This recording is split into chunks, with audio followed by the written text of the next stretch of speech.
किताब गुलजार फ़ज़ल उन्वान नबी पाक सल्लल्लाहु अलैहि वसल्लम ने दोबारा उहदा दिलवाया। सब्र शुक्र करके मुड़े फेर पिछे पहुँचे विच दरबार सरदार साईं। ख्वाजा मजहर हजूर फरमान लगे सैयद पाक ततहीर अतहार साईं।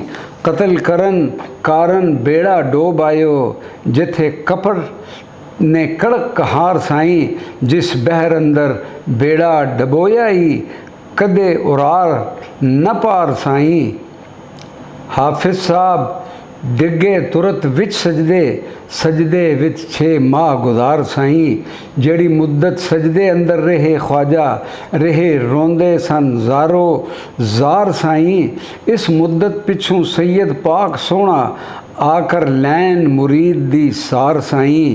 हाफिज साहब नू आन फरमान कीता मुआफ़ कसूर सत्तार साईं। सजदा कर मंजूर फिर नूर दिता जिसदा नाम है रब्बे गफ़ार साईं।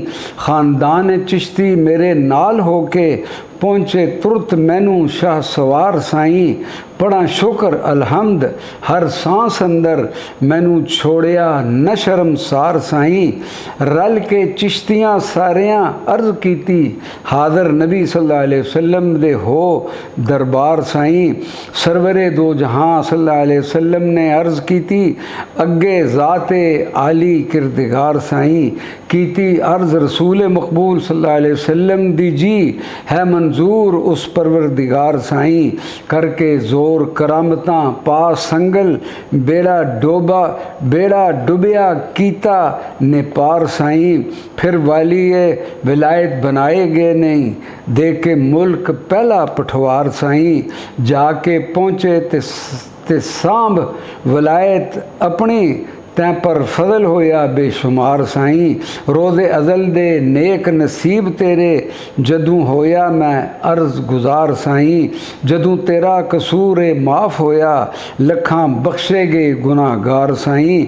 हाफिज साहब पर पीर जद महर कीता शुक्र सजदा दूजी वार साईं। सजदा शुक्र दा करके दुआ मंगी रखां राज छुपा असरार साईं। पिछे ऐस कोई सीस नोट कट सटे बामे मार डाले संसार माई। कलमा उफदा मूल न कड़सा मैं उस मुख थी कदे ललकार साईं। तदे बख्शिया मौला गुनाह मेरा तेरे नाल मेरा ए इकरार साईं। दूजी बार रुखसत हो के फिर टुर पे आए ऐस पुठवार दियार साईं।